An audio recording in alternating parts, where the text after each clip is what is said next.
Hi Kiernan, nice to see you. I just wanted to ask you, how exciting is it to be playing in Europe and getting that opportunity yourself? Yeah, very exciting. Got good memories of the last time playing in Europe at my old club. So yeah, it's lovely to be back in it. It's a competition that you want to play in as a player. So no matter what it is, so the fact that we'll be travelling again over Europe is going to be exciting. And could I just ask you, there's been a lot of noise about the squad being oversized, but Enzo Maresca said that there's only 21, 22 players in the group. How does it feel as a player? Do you feel like it's a bit of a bubble and all that noise doesn't affect you, or do you sort of feel that there may be too many players here?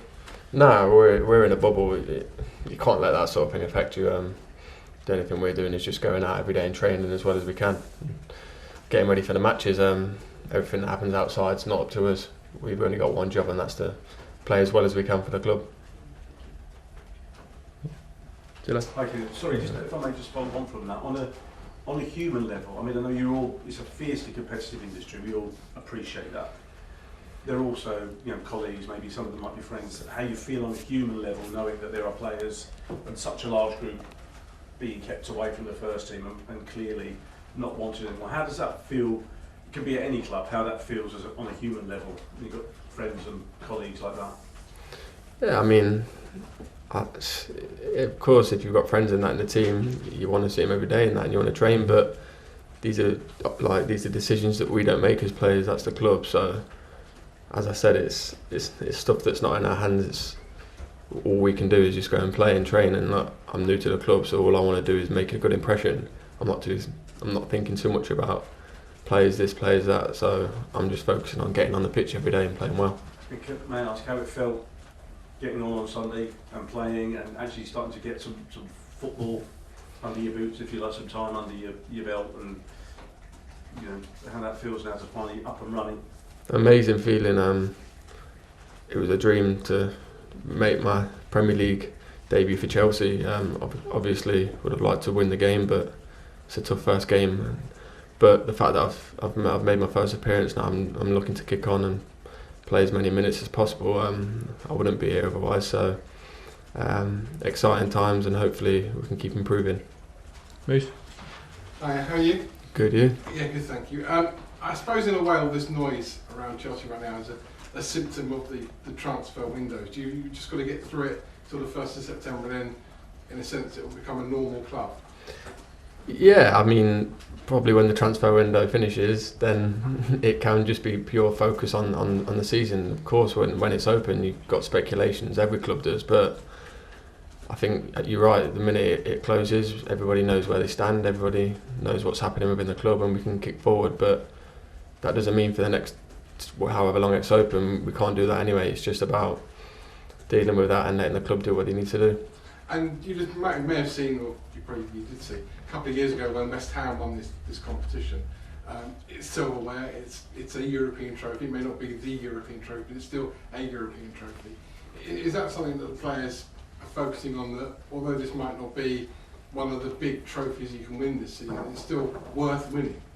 100%. I mean, any competition you're in is worth winning, whether it be the Premier League or the Carabao Cup.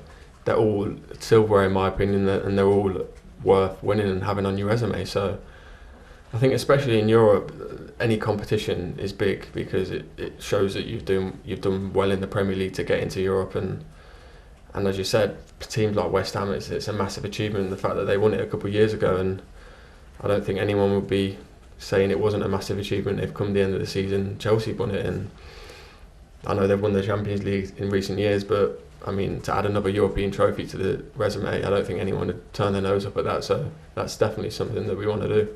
Good luck. Thank you. Hey, obviously Chelsea will be under pressure, right, for this tie. Like, all the pressure's on your shoulders because everyone expects you to beat Servette. Yeah, probably. I feel like that's most games that Chelsea play.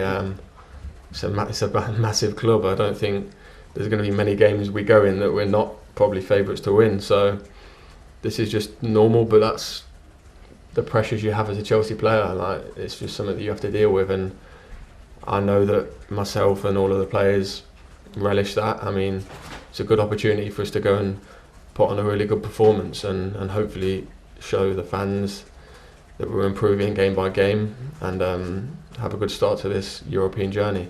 And speaking of pressure, like Raheem Sterling, Ben Chilwell, there's some big names that have been left out.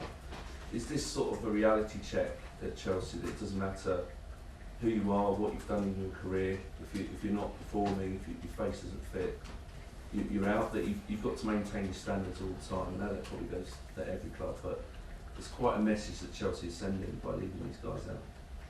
I just think as a player, you have standards that you set all the time, no matter where you're at. But of course, that's decisions that the club and the manager make, so they're probably better questions for them. But yeah, I mean, as a player, you want the highest standards at all times. So that's what I've always done. That's what all the players do. Yeah, hiya. Enzo just been in here and he said he's been very honest to the players that are training separately. They aren't in his plans at the moment. From your experience, is that what you've experienced of? He's a straight up kind of guy who tells you how it is, pretty bluntly if need be. Yeah, and I think people respect him for that.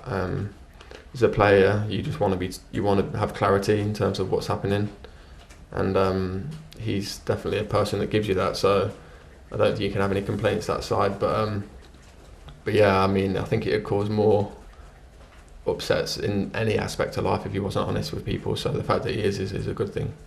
Okay, we've got time for two more, Ben, and then finish with Gary, please. Can you just explain a bit what you think Maresca's looking for in that position? Because there's a lot of players that can play, say, in that 8, advanced 8 or 10 role, ranging from you to a forward, a false 9, the likes of Cole, Nkunku, João Felix. What do you think he's looking for in that position, and why do you believe you're the best candidate to start those games there?